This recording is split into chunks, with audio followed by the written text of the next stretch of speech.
नमस्कार, स्वागत है आप सबका दिन भर की तमाम बड़ी और अहम खबरों के साथ। मैं हूं कवीन सचान। शुरुआत हेडलाइन से। पी चिदंबरम और उनके बेटे के ठिकानों पर सीबीआई की तलाशी। आईएनएक्स मीडिया को फायदा पहुंचाने का आरोप। चिदंबरम ने कहा, आवाज दबाने की कोशिश।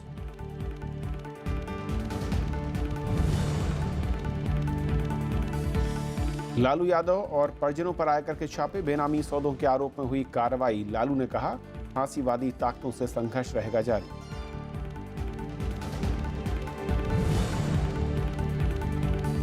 राष्ट्रपति चुनाव पर सोनिया गांधी और ममता बनर्जी की मुलाकात। आम राय से विपक्ष का साझा उम्मीदवार उतारने पर जोर। 10 दिन में होगा फैसला।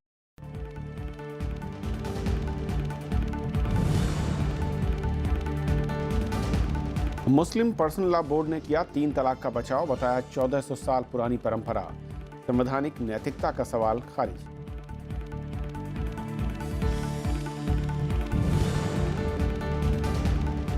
इजरायल से विवाद सुलझाने के लिए फिलिस्तीन ने मांगी भारत से मदद। प्रधानमंत्री ने कहा, स्वतंत्र फिलिस्तीन को हमेशा समर्थन। विकास और राजनयिक संपर्क पर 5 करार।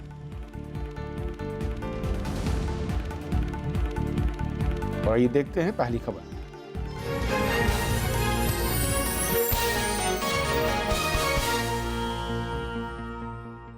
सीबीआई ने आज कांग्रेस नेता पी चिदंबरम और उनके बेटे कार्ति चिदंबरम से जुड़े ठिकानों की तलाशी ली। कार्ति पर आईएनएक्स मीडिया को एफआईबीपी की मंजूरी दिलाने में करप्शन के आरोप हैं। चिदंबरम ने इन आरोपों को पूरी तरह से खारिज किया है। मंगलवार को सीबीआई की टीमें पूर्व वित्त मंत्री पी चिदंबरम और उनके बेटे कार्ति चिदंबरम से जुड़े कई ठिकानों पर पहुंची। जांच एजेंसी ने मुंबई, दिल्ली, चेन्नई और गुरुग्राम में तलाशी अभियान चलाया। सीबीआई ने सोमवार को आईएनएक्स मीडिया को विदेशी निवेश संवर्धन बोर्ड की मंजूरी में कथित गड़बड़ियों पर एफआईआर दर्ज की थी। इसमें आईएनएक्स मीडिया की निदेशक इंद्राणी मुखर्जी और पीटर मुखर्जी के साथ कार्ति का नाम है। ये मंजूरी साल 2007 में मिली थी। तब चिदंबरम वित्त मंत्री थे। आरोप है कि कीर्ति ने मंजूरी दिलाने में मदद की। We are conducting searches today. We are at the initial stages of investigation. As the evidence comes forth, as the facts come forth, we will definitely be examining and taking all action that is required as per law against those people against whom incriminating evidence comes to light. पूर्व वित्त मंत्री ने आरोपों को पूरी तरह खारिज किया। उन्होंने कहा कि एफबीआई के 5 सचिवों ने मंजूरी देने का फैसला किया और उनके खिलाफ कोई आरोप नहीं है। कार्ति और उनके दोस्तों को निशाना बनाया जा रहा है। ये मेरी आवाज दबाने की कोशिश है। भाजपा का गठबंधन तो सीबीआई से है, ईडी से है और उन सारी सरकारी एजेंसियों से है जिन्हें वो अपने मुखौटों की तरह प्रतिशोध और बदले के लिए इस्तेमाल कर रहे हैं। उनको मुबारक। हमारी आवाज़ जितना दबाएंगे वो और बुलंद होगी और हम जनता की आवाज़ इतनी बुलंदगी से उठाएंगे कि सरकार की चूलें हिल जाएंगी। सरकार ने आरोपों को पूरी तरह खारिज किया और कहा कि चिदंबरम को सवालों का जवाब देना चाहिए। निवेश की मंजूरी के लिए क्यों जिन लोगों को मंजूरी मिली उन्होंने कुछ कंपनियों को पैसा दिया जो कंपनियां उस समय के वित्त मंत्री के लड़के की हैं, उनकी मलकियत की है। सवाल वो है और सवाल उसका जवाब जनता चाहती है, देश चाहता है। आईएनएक्स ने 13 मार्च 2007 को एफआईपीबी से मंजूरी मांगी थी। कंपनी पर आरोप है कि उसने 4 करोड़ 62 लाख रुपए की तय मंजूरी से अधिक 305 करोड़ रुपए का विदेशी निवेश जुटाया। विदेशी निवेशकों को 800 रुपए के प्रीमियम पर शेयर जारी किए। Bureau report, Rajya Sabha TV. उधर लालू यादव और उनके परिवार के दिल्ली, गुड़गांव समेत 22 ठिकानों पर आज आयकर विभाग ने छापे मारे। ये मामला 1000 करोड़ की बेनामी लैंड डील से जुड़ा हुआ है। इसके अलावा आरजेडी नेता प्रेमचंद गुप्ता के बेटे के ठिकानों पर भी छापेमारी की कार्रवाई हुई। इससे लेकर राजनीतिक बयानबाजी भी तेज हो गई। आयकर विभाग ने मंगलवार को लालू प्रसाद यादव और उनके परिवार के 22 ठिकानों पर छापेमारी की। ये कार्रवाई 1000 करोड़ की बेनामी लैंड डील मामले में की गई है। जांच एजेंसी ने सुबह से दिल्ली, गुड़गांव, रेवाड़ी और दूसरी जगहों पर तलाशी की। आयकर विभाग ने आरजेडी नेता प्रेमचंद गुप्ता के बेटे और दूसरे कारोबारियों के ठिकानों की भी जांच की। इस मामले में सियासत भी तेज हो गई है। सरकारी तंत्र का न कोई दुरुपयोग है, न किसी को डराने की नीयत है, लेकिन भ्रष्टाचार और लूट की जांच तो होगी ना। चारा घोटाले में गरीबों का चारा लूटा गया कि नहीं लूटा गया, सजा हुई है। छापे के बाद आरजेडी प्रमुख लालू यादव ने ट्वीट किया कि वो बीजेपी से डरने वाले नहीं हैं, लेकिन उनके बीजेपी को नए गठबंधन के साथी मुबारक हों के ट्वीट को लेकर कयास भी शुरू हो गए हैं, जिसके बाद उन्होंने कहा कि जेडीयू आरजेडी गठबंधन अटूट है। आरजेडी और कांग्रेस ने इसे राजनीतिक बदले की कार्रवाई करार दिया है। इस प्रकार की गिदरभबकियां जो जुबान बंद करने की कोशिश हो रही है सरकारी तंत्रों के माध्यम से, हमने लालू जी ने खुद ट्वीट करके कहा कि नए अलायंस पार्टनर जो हैं, जो आईटी को अलायंस पार्टनर की तरह इस्तेमाल कर रहे हैं, जो नया उनका गठबंधन सहयोगी है, वो उनको मुबारक हो। वहीं जेडीयू ने इस पूरे मामले में सधी हुई प्रतिक्रिया दी है। छापेमारी कर रहा है तो उसका क्या परिणाम है, क्या पर्पस है, ये सारी बातें जब तक सामने नहीं आती है। मीडिया न्यूज में आ रहा 22 जगह छापेमारी हो रहा है, तो कहां 22 जगह आप लोग दिखाएं। सुशील मोदी ने कुछ दिन पहले लालू प्रसाद यादव और उनके परिवार पर 1,500 करोड़ रुपए की संपत्ति होने का आरोप लगाया था। बीजेपी के आरोप पर सोमवार को मुख्यमंत्री नीतीश कुमार ने कहा था कि बीजेपी के पास अगर लालू प्रसाद या उनके परिजनों की संपत्ति के खिलाफ कोई सबूत है तो वो जांच एजेंसी के पास जाए। Bureau report, Rajya Sabha TV.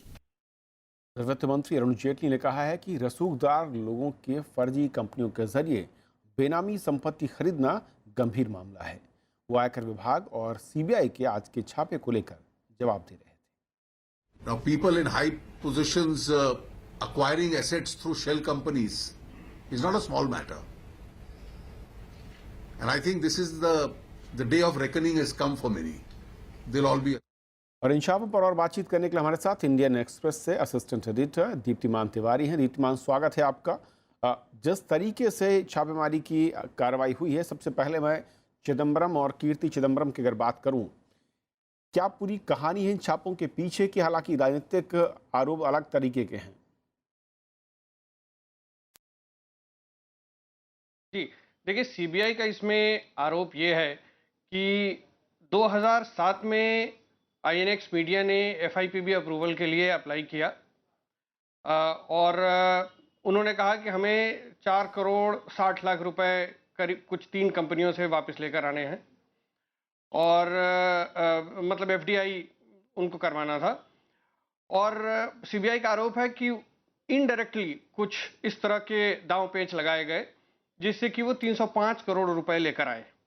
इसमें एक डाउनस्ट्रीम इन्वेस्टमेंट भी किया गया जिसमें कि आईएनएक्स मीडिया में जो पैसे आए वो आईएनएक्स न्यूज़ में लगाए गए और जो 10 रुपए के शेयर्स थे वो 800 रुपए में बेचे गए उन कंपनियों को जो कि इन्वेस्टमेंट कर रही थी। तो इस तरह से इन्होंने कहा कि ये एफआईपीबी का अप्रूवल में ये नहीं था, एफआईपीबी ने इसकी अप्रूवल नहीं दी थी इस डाउनस्ट्रीम इन्वेस्टमेंट की और जो इन्फ्लेट किया गया शेयर्स को। उसके बाद जब इस चीज़ पे इनकम टैक्स ने सवाल उठाए और एफआईपीबी ने जवाब मांगा आईएनएक्स मीडिया से, तो सीबीआई का आरोप है कि आईएनएक्स मीडिया ने कार्ति चिदम्बरम की एक कंपनी है चेस मैनेजमेंट सर्विसेज, जिसका कि चेन्नई में ऑफिस है, उसको रोप इन किया एज अ कंसल्टेंट। और सीबीआई का आरोप है कि इस कंपनी ने कार्ति चिदम्बरम के माध्यम से इन्फ्लुएंस यूज करके अपना प्रभाव डालकर, जिसमें कि इनडायरेक्टली वो प्रभाव किसका है ये सीबीआई नाम तो नहीं ले रही लेकिन बताने की कोशिश कर रही है कि किसका प्रभाव है, क्योंकि उस वक्त फाइनेंस मिनिस्टर पी चिदम्बरम थे जी। तो वो प्रभाव यूज करके और एफआईपीबी अप्रूवल दोबारा से प्रपोजल डलवा के और एफआईपीबी अप्रूवल दिलवाया गया उस चीज को। तो ये सीबीआई कहती है कि ये इरेगुलरिटी है और इसमें करप्शन के आरोप लगाए हैं। लेकिन दीप्तिमान, इतने लंबे समय के बाद अचानक इस तरह के छापों की टाइमिंग को लेकर जो सवाल खड़े हो रहे हैं जी, आप क्योंकि नजर रखते रहे लंबे अरसे से इस तरह के केसेस पर, क्या वजह आपको दिख रही है? ये टाइमिंग का जो एक कोइंसिडेंट है या फिर वाकई इसके पीछे कोई तकनीकी कारण भी है? देखिए, सियासत की बात तो मैं नहीं कर सकता, लेकिन वो तो अपनी जगह है, वो सभी लोग देख रहे हैं कि सियासत है या नहीं है।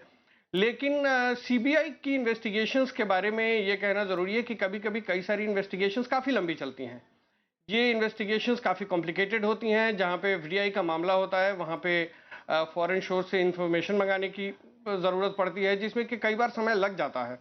तो ये सीधे तौर पे कहना कि ये मोटिवेटेड ही है, ये कहना उचित नहीं होगा इस वक्त, कम से कम जब तक कि हमारे पास इन्वेस्टिगेशन के सारे डिटेल्स न हो।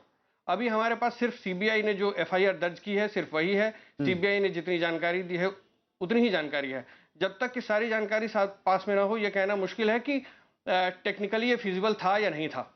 और इस तरह के केसेस में आगे की जो प्रक्रिया है वो असल में होती क्या है, ये भी थोड़ा समझना चाहूंगा मैं।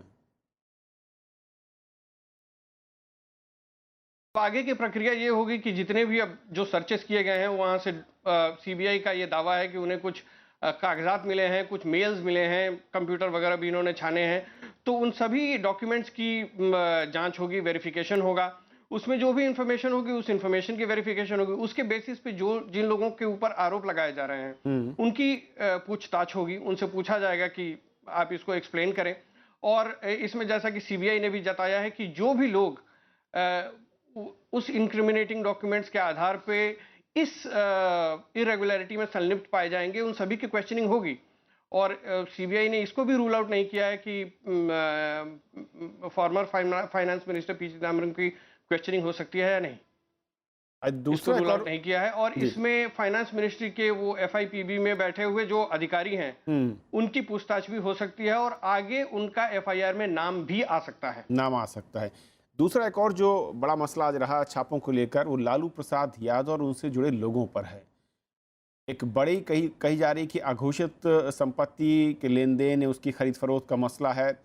क्या कुछ इसके बारे में जानकारी मिल रही है? और हालांकि लालू यादव ने कहा कि इस तरह की कोई बात नहीं, उनको बदनाम करने या फिर गठबंधन को तोड़ने की एक तरीके से केंद्र सरकार साजिश कर रही है इस तरह के सीबीआई के छापों के जरिए।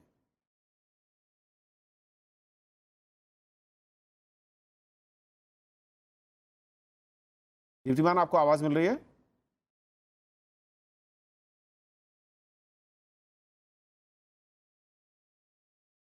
वहीं लालू प्रसाद यादव के परिजनों के और उनके एक जो सांसद हैं उनके भी ठिकानों पर छापेमारी की कार्रवाई हुई है। और सीबीआई का दावा है कि यहां पर अघोषित बेनामी संपत्तियों के लेन देन से जुड़ा मामला है। और वित्त मंत्री ने भी साफ किया है कि बड़े इन्फ्लुएंस जो लोग हैं वो अगर बेनामी संपत्तियां खरीदते बेचते हैं, बड़ा ट्रांजैक्शन हुआ है, तो फिर ऐसे में उनको जांच से घबराना नहीं चाहिए। करीब 22 ठिकाने हैं जिन पर छापेमारी की कार्रवाई की गई है। हालांकि लालू यादव ने कहा है कि उनकी आवाज़ को दबाया नहीं जा सकता और जो एक विपक्षी एकता है उसको तोड़ने की दिशा में उन्होंने कहा ये कदम केंद्र सरकार हताशा में उठा रही है।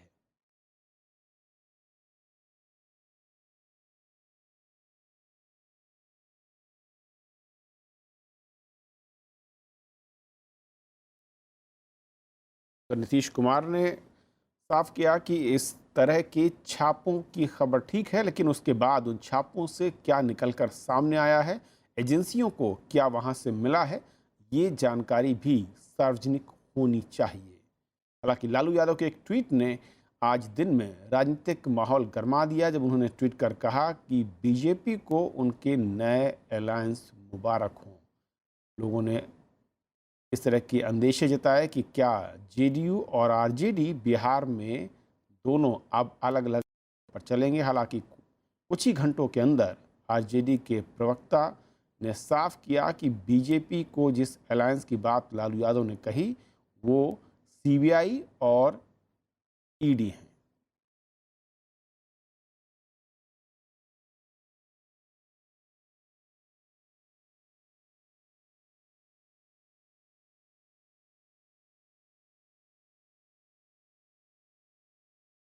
ये थी हमारी पहली खबर। छोटा सा ब्रेक और ब्रेक के उस पार कुछ और बड़ी खबर।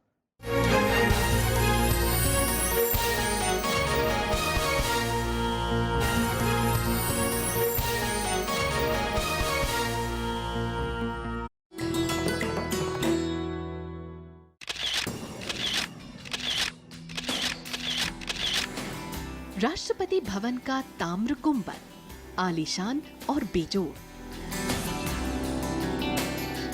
सांची के बौद्ध स्तूप से प्रभावित इस गुंबद की ऊंचाई बाकी इमारत से करीब 2 गुनी।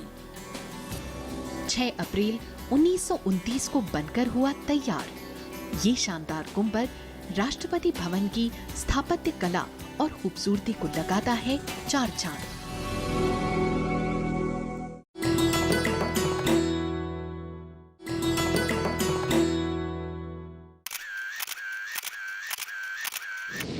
उत्तराखंड में समुद्र तल से करीब 15,500 फुट की ऊंचाई पर मौजूद दुनिया का सबसे ऊंचा गुरुद्वारा पवित्र श्री हेमकुंड साहिब 1936 में बनकर तैयार हुआ गुरुद्वारा श्री हेमकुंड साहिब 10वें सिख गुरु गोबिंद सिंह के दुष्ट दमन रूप को समर्पित।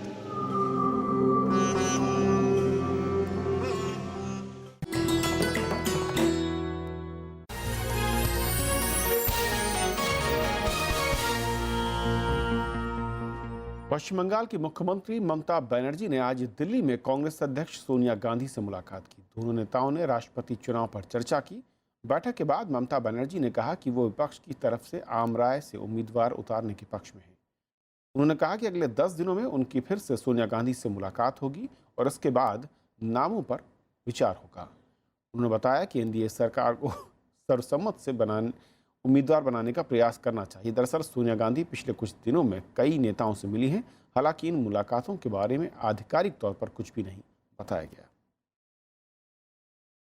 कोई नाम पे कोई डिस्कशन नहीं हुआ, कोई चर्चा नहीं हुआ, लेकिन हमें एक चर्चा जरूर किया। राहुल भी थे मीटिंग में, बाद में आया सोनिया जी भी थे। हम लोग ये चर्चा जरूर किया कि हम लोग चाहते हैं ऑपोजिशन को ओर से सब टुगेदरली हम लोग एक कंसेंसस कैंडिडेट चाहते हैं जो देश के लिए बढ़िया होगा। कांग्रेस ने आरोप लगाया है कि केंद्र की एनडीए सरकार 3 साल पूरे होने पर भी चुनाव में किए गए वादे पूरे नहीं कर रही है। कांग्रेस नेताओं ने प्रेस कॉन्फ्रेंस सरकार की नीतियों और उनके कामकाज की खामियां गिनाई। कांग्रेस उपाध्यक्ष राहुल गांधी ने सरकार के 3 साल पूरे होने पर जश्न पर भी सवाल खड़े किए, तो वहीं बीजेपी ने पलटवार करते हुए कांग्रेस को आत्ममंथन की सलाह दी। कांग्रेस ने केंद्र सरकार को हर मोर्चे पर नाकाम बताया और 3 साल होने पर एनडीए सरकार की 30 कमियां गिनाई। मुख्य विपक्षी पार्टी ने बीजेपी की अगुवाई सरकार पर देश में असहिष्णुता का माहौल बनाने का आरोप लगाया। कांग्रेस नेताओं ने कहा कि सरकार ने किसानों की बेहतरी, युवाओं को रोजगार देने और महिलाओं के खिलाफ अपराध रोकने के लिए कुछ भी नहीं किया है। इस देश में आज किसान बिल्कुल बेहाल है। मैं उम्मीद करता हूं कि इस चेतावनी को सरकार सुनेगी और आने वाले समय में किसानों के, नौजवानों की भलाई के लिए काम करेगी। कांग्रेस ने एनडीए सरकार की विदेश नीति और आंतरिक सुरक्षा पर सवाल उठाए। चीन हमें चारों तरफ से घेरने की कोशिश कर रहा है। अरुणाचल प्रदेश में घुसपैठ हो रहा है, अक्साई चेन में घुसपैठ हो रहा है। पाकिस्तान के साथ चाइना पाकिस्तान इकोनॉमिक कॉरिडोर की चर्चा हो रही है। ग्वादर पोर्ट में निवेश हो रहा है, श्रीलंका में निवेश हो रहा है, बर्मा में निवेश हो रहा है। लेकिन आज हमारी सरकार केवल मूक दर्शक की तरह बैठती हुई है। कांग्रेस ने इन मुद्दों को जनता के बीच ले जाने का ऐलान किया। वहीं सरकार ने कांग्रेस के आरोपों को खारिज किया है। Actually become difficult for the Congress to face the people. Instead of introspection about where they are going wrong and why they have lost the faith of the people, I think they are raising non-issues which the nation is not willing to accept. केंद्र सरकार 26 मई को 3 साल होने पर पूरे देश में समारोह आयोजित करने जा रही है। इसके जरिए सरकार जनता को अपनी उपलब्धियां बताएगी। विशाल दहिया, राज्यसभा टीवी। इजरायल के साथ विवाद के बीच फिलिस्तीन को भारत ने विकास के क्षेत्र में सहयोग का भरोसा दिया है। दिल्ली में आज प्रधानमंत्री नरेंद्र मोदी ने फिलिस्तीन के राष्ट्रपति महमूद अब्बास की उनके साथ मुलाकात हुई। प्रधानमंत्री ने कहा कि फिलिस्तीन के मसले पर भारत के रुख में कोई परिवर्तन नहीं हुआ है। वहीं फिलिस्तीन ने इजरायल के साथ विवाद सुलझाने में भारत से मदद मांगी। दोनों देशों के बीच आपसी सहयोग बढ़ाने के लिए 5 समझौते भी हुए। 4 दिन की भारत यात्रा पर आए फिलिस्तीन के राष्ट्रपति महमूद अब्बास का मंगलवार को राष्ट्रपति भवन में शानदार स्वागत किया गया। राष्ट्रपति प्रणब मुखर्जी और प्रधानमंत्री नरेंद्र मोदी ने उनकी अगवानी की।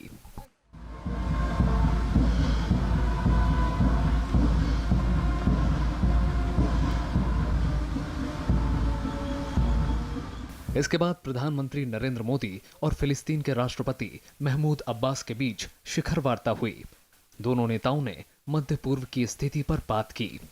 इस मौके पर दोनों देशों के बीच 5 समझौतों पर हस्ताक्षर हुए। इसमें कृषि, स्वास्थ्य, सूचना तकनीक और इलेक्ट्रॉनिक्स के अलावा युवा मामलों में सहयोग और राजनयिकों की वीजा मुक्त यात्रा शामिल है।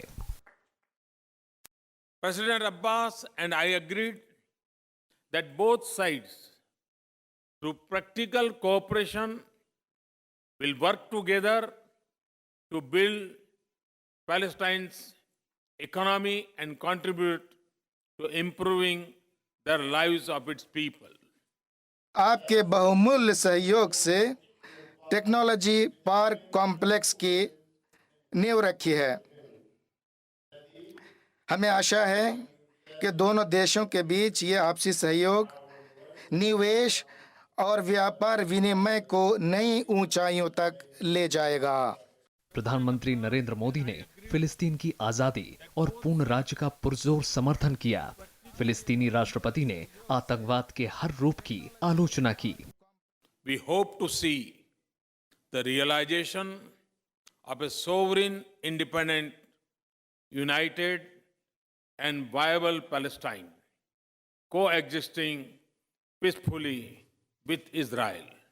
1967 की बाउंड्री से पूर्व 2 राज्यों वाला स्टेट ऑफ पैलेस्टाइन का समाधान है, जिसकी राजधानी पूर्वीय यरूशलेम है, जिसके बाजू में इसराइल का राज्य है और दोनों राज्य शांति और सुरक्षा के वातावरण में अच्छे पड़ोसी की तरह रह सकते हैं। फिलिस्तीन के राष्ट्रपति महमूद अब्बास ने राष्ट्रपति प्रणब मुखर्जी और उपराष्ट्रपति मोहम्मद हामिद अंसारी से भी मुलाकात की।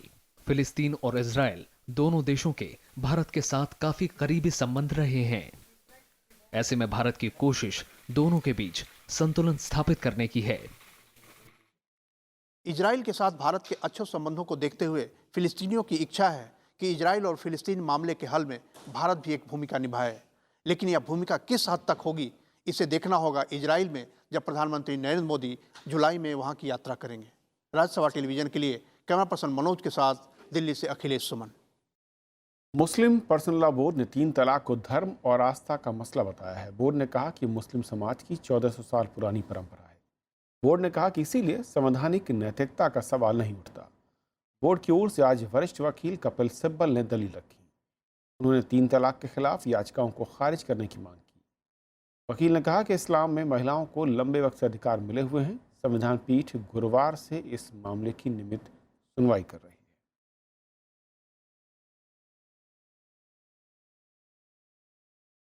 जेएनयू के लापता छात्र नजीब अहमद के मामले की जांच अब सीबीआई करेगी। दिल्ली हाई कोर्ट ने आज ये आदेश दिया। नजीब की मां समेत कई संगठनों ने सीबीआई जांच की मांग की थी। पहले ये मामला दिल्ली पुलिस की अपराध शाखा के पास था। बाद में इसे एसआईटी का गठन किया गया, लेकिन एसआईटी को कोई ऐसा सुराग नहीं मिला। कोर्ट ने सीबीआई की जांच पर निगरानी के लिए डीआईजी रैंक के अधिकारी को नियुक्त करने को कहा है।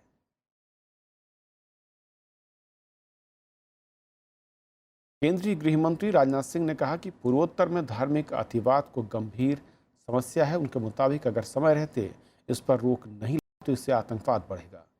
गृहमंत्री ने पूर्वोत्तर के पुलिस प्रमुखों और मुख्य सचिवों के साथ बैठक के दरमियान ये बात कही।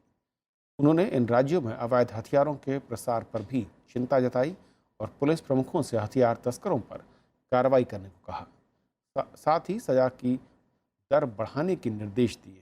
उन्होंने इन राज्यों में सजा की कम दर पर चिंता जताई और कहा कि अगर ऐसे ही चलता रहा तो कानून व्यवस्था पर से लोगों का भरोसा उठ जाएगा। पश्चिम बंगाल के सभी स्कूलों में अब 10वीं तक बंगाली पढ़ना अनिवार्य होगा। राज्य के शिक्षा मंत्री पार्थ चटर्जी ने ये ऐलान किया। उन्होंने कहा कि सीबीएसई और आईसीएसई से संबद्ध स्कूलों में यह अनिवार्य होगा। छात्रों के पास 3 भाषा चुनने का विकल्प होगा, जिसमें से एक बंगाली होगी। शिक्षा मंत्री के मुताबिक बंगाली भाषा को बढ़ावा देने के लिए ये फैसला लिया गया है।